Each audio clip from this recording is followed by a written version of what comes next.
You're watching TAG TV.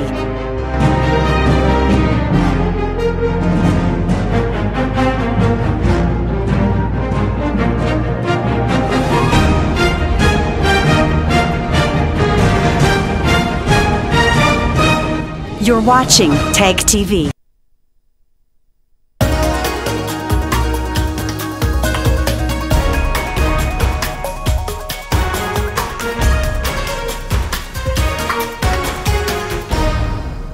Hello viewers, I'm your host Uzma Jafri with another episode of South Asia Focus.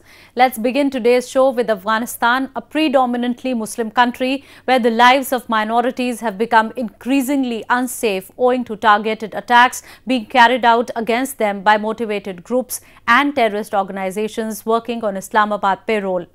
In one such recent incident, as many as 21 people, most of whom were Sikhs and Hindus, were killed in a suicide attack by the Islamic State. A report.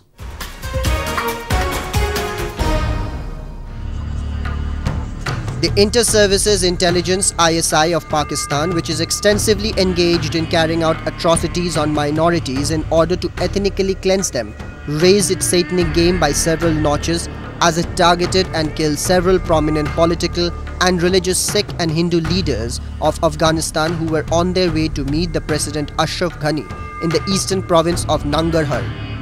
The attack that aimed at eliminating the reasonable minority voices killed the sole Sikh candidate who was to contest in the October elections. It's very shocking, including the loss of Uttar Singh, who was the candidate for the upcoming election.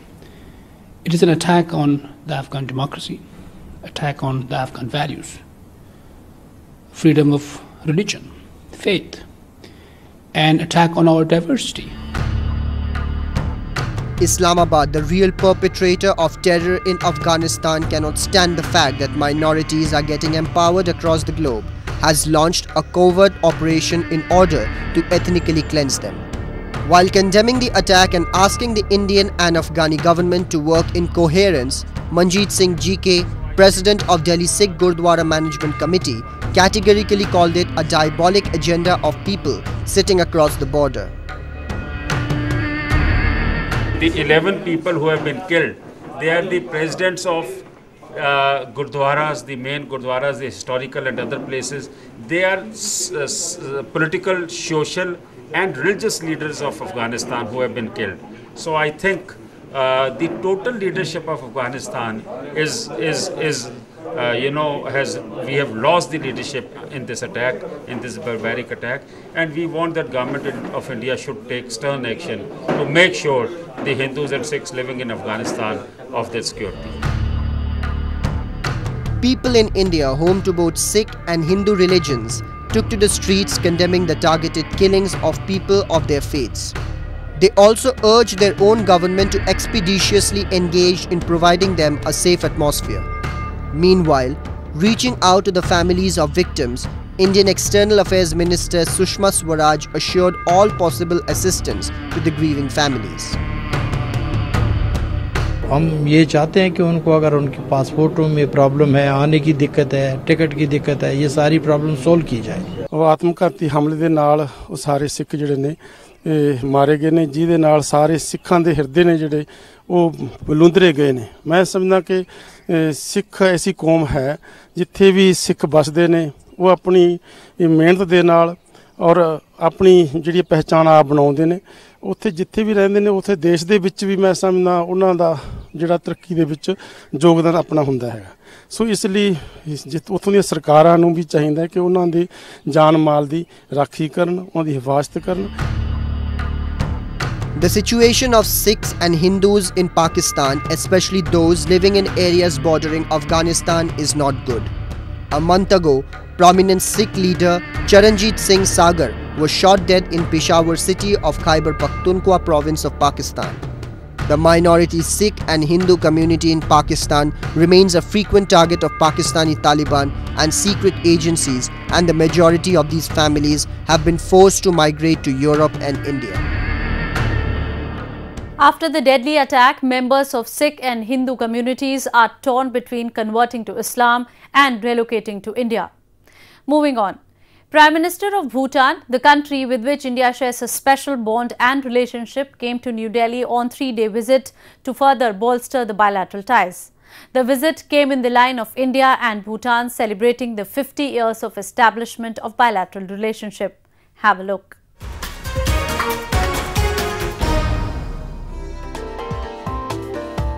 Junior Minister of Indian External Affairs VK Singh received Bhutanese Prime Minister Dasho Sering Tobgay as he arrived in New Delhi on a 3-day visit to further bolster an already well-established relationship between two countries.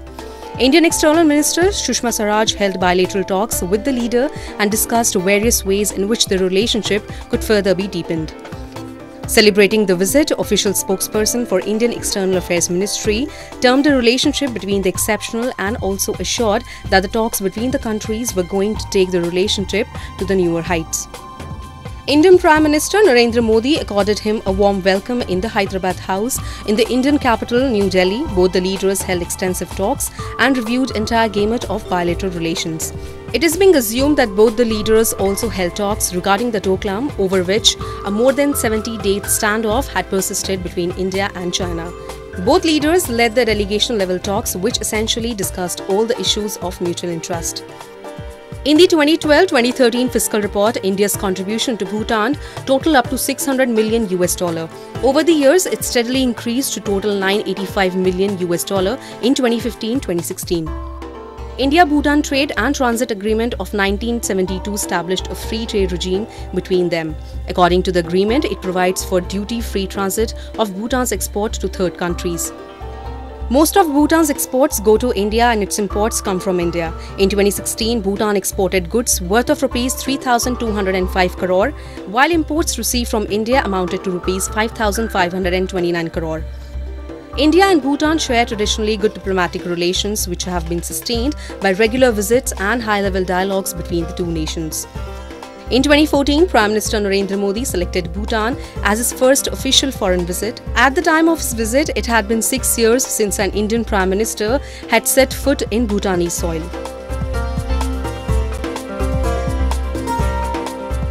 Much of ties between the two countries stem from the culture shared by the two. Bhutan has proved to be a steadfast ally and has on more than one occasion demonstrated its respect for India. Moving on. Pakistan is gearing up to vote on July 25 as the ruling Pakistan Muslim League Nawaz PMLN party handed over the power to a technocratic caretaker administration after completing a full 5-year term. But as campaigning begins, tensions between the civilian politicians and the powerful military, which has ruled country for about half of the Pakistan's history since 1947, are running high. We have a report.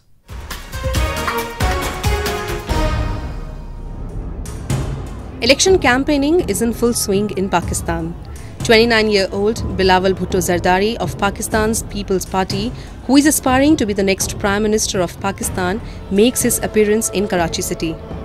Bilawal's mother, the two-time Prime Minister Benazir Bhutto, was assassinated on the campaign trail and his grandfather Zulfikar Ali Bhutto was executed by a military dictator. Now Oxford-educated Bilawal is trying to revive the fortune of his struggling party.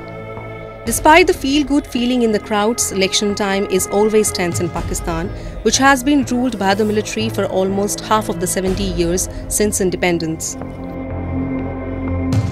Fear is used as a political tactic in Pakistan, and at the moment particularly there is a sense of fear and insecurity across the country for political activists, which shouldn't be the case because the Pakistan People's Party believes that there should be peaceful, free and fair elections in the country, and such a climate of fear doesn't allow for that. My goal or my aim isn't just about power or becoming Prime Minister, but our crowds, our receptions have been overwhelming. That provides us with the confidence to believe that we, in a free and fair election, will do well. The outgoing Pakistan Muslim League Nawaz government has accused the military and courts of playing a role in the ouster of Prime Minister Nawaz Sharif last year and helping Imran Khan's Pakistan Tehreek-e-Insaf political party. And overshadowing all this is the fear that the election is being engineered by the establishment, a euphemism for Pakistan's much-feared military and intelligence top brass along with some senior civil servants and judges. The military has repeatedly denied that it interferes in modern-day politics. A pre-election assessment report published recently by an independent think tank, Pakistan Institute of Legislative Development and Transparency, deemed the pre-poll process to have been unfair overall in the 12 months before the election was called. Think tank said surreptitious muzzling of the media, a rise in bias from the military establishment and a perceived partisanship in judicial and political accountability have nearly eroded the prospects of a free and fair election in 2018. Pakistan has a history of having conflicts among the political parties and the military. We are now joined by Nadeem Nusrat, a Pakistani-American politician, to share his views on the current situation. Mr. Nusrat, what is your assessment of allegations by political parties in Pakistan over growing interference of military in the upcoming polls? Well, based on the information and what we have been observing in the social media, it's pretty clear that pre-poll rigging in Pakistan is in full swing. There is not just one or two pieces of evidence. There are literally hundreds of thousands.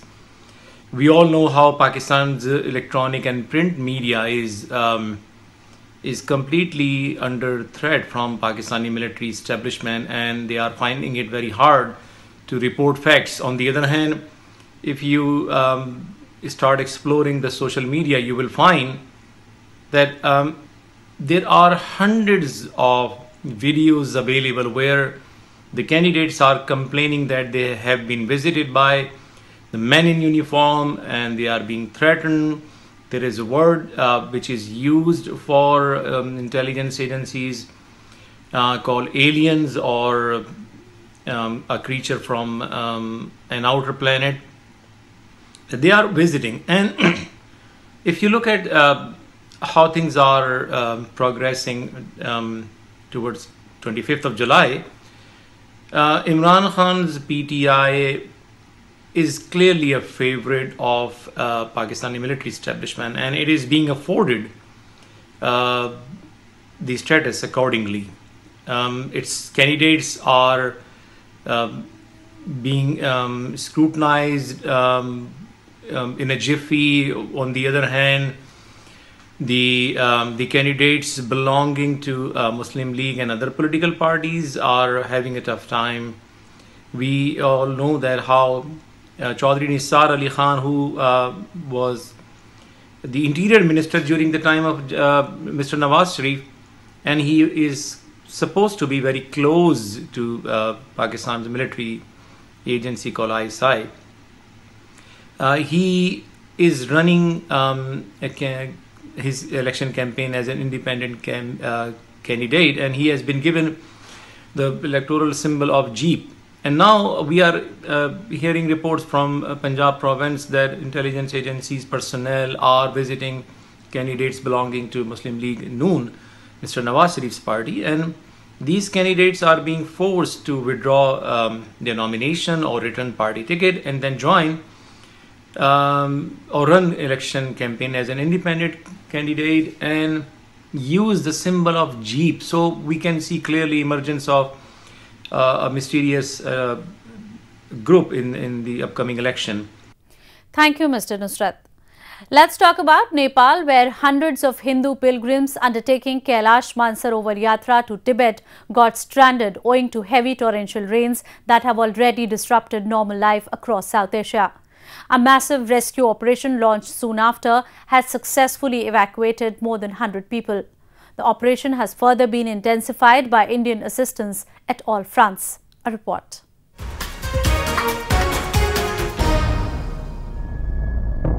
After hours of struggle and some uncommon efforts by rescue teams, the first lot of civilians who got stranded en route annual pilgrimage to Tibet owing to incessant rains reached airport.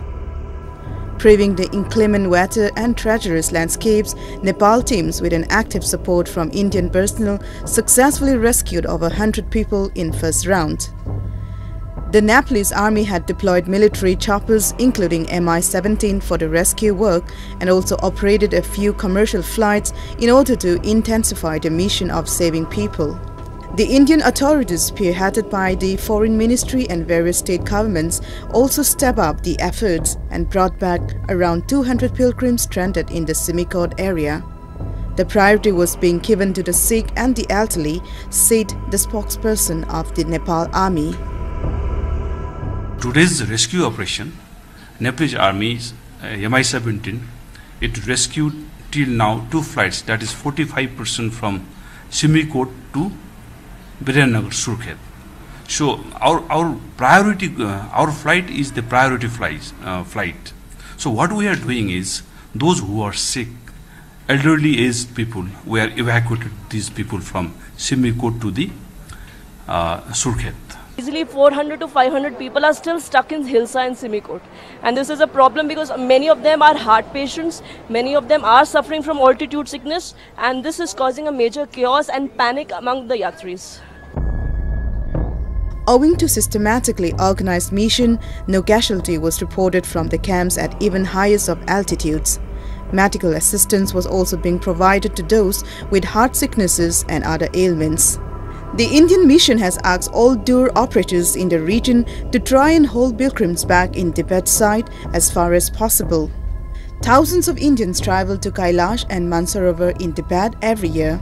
The Kailash Mansarovar Yatra is of religious and cultural significance for Hindus, Jains and Buddhists. In 2015, China agreed at Prime Minister Narendra Modi's request to let Indians access the mountain considered the abode of Lord Shiva through the Natula Pass, which is a relatively easier route than through a pass in Indian state of Uttarakhand. Moving on to Bangladesh, where Rohingya refugees are living under a constant shadow of death owing to abysmal living conditions in refugee camps of the Cox's Bazar. Their plight have compounded with the onset of monsoon season. With heavy rainfall expected this year, thousands who have been living here since fleeing a military crackdown in Myanmar last year are poised to face the imminent wrath of nature. A report.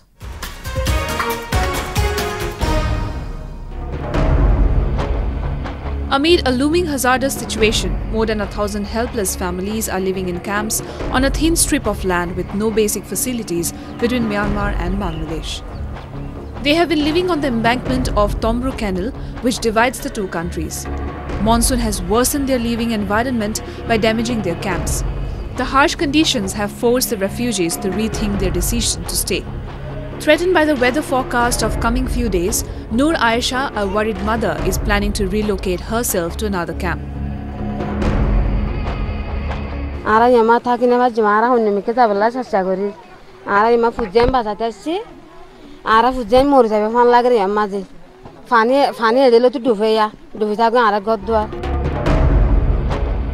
There are other hurdles as well.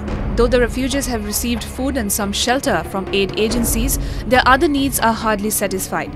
About 10 people have died since they moved to the border area. Of those, 2 were children who died of diarrhea and pneumonia. A pregnant woman and her baby died as there was no medical facility available. Mohammad Rafiq, a Rohingya refugee, said that they live in fear every day as the security forces have been asking them to vacate the land. Dora ere amma taki jara taru terayo arare nitti magle speaker loire tora doye bangali jogo bangla jogo nangori nitti magle re langori tora tu dollar ara tu finally beshi dollar ge amma taibol. Many are essentially leaving here with the hope that they will be the first ones to be repatriated. However, though talks are on to send back the ones stuck in the no man's land around the border, nothing concrete has yet come out.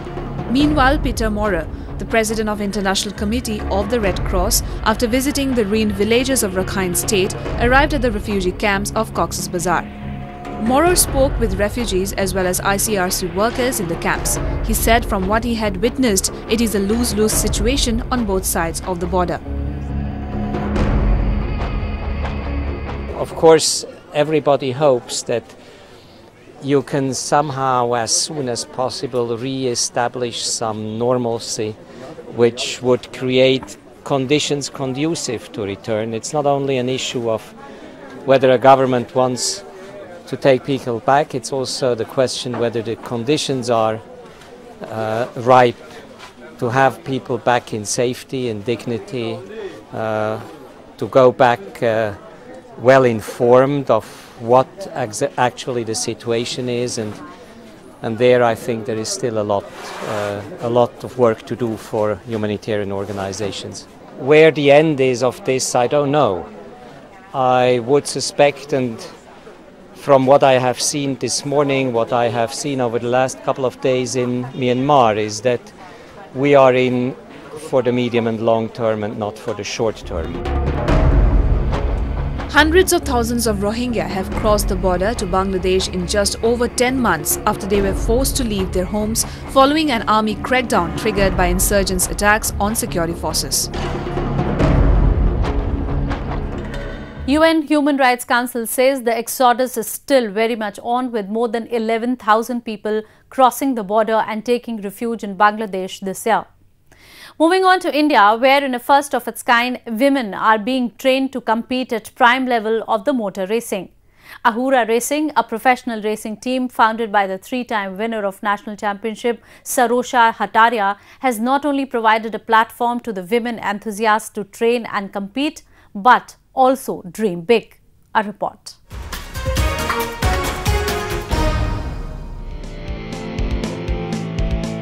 Over 60 women from various parts of India have stepped forward to showcase their talent in an event organized by Ahura Racing to form the country's first all-women motor racing team for Chekethar National Racing Championship.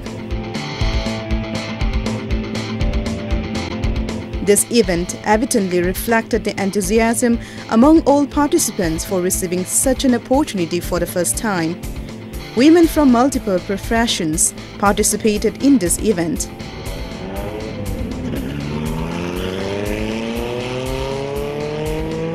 Since last 1.5 years, I have been doing certain off-road events, certain rallies, and been fortunate enough to have podiums in them. And it's overall a very good experience because there's a lot of adrenaline flow. You need a lot of courage. You have to overcome your fear.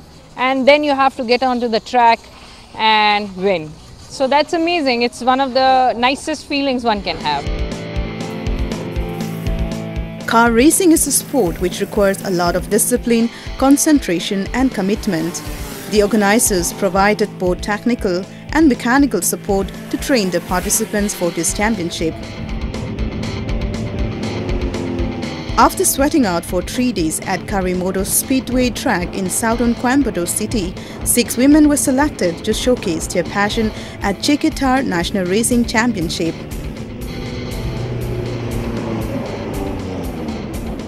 We're 60-odd women, come from all walks of life, doctors, engineers, moms.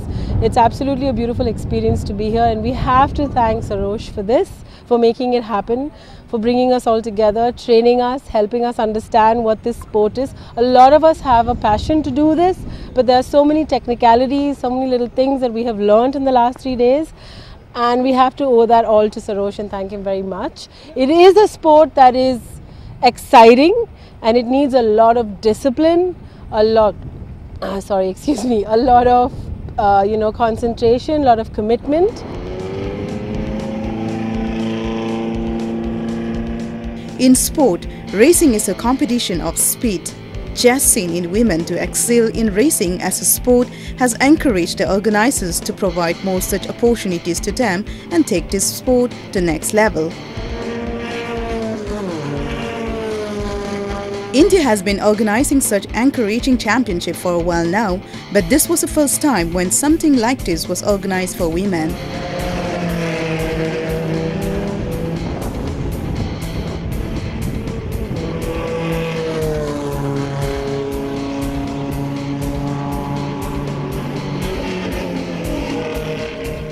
India is the home of one of the current Formula One teams, Force India, but the team's base is in the UK.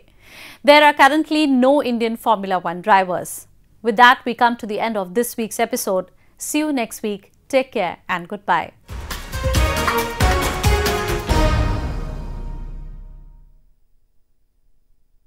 You're watching TAG TV.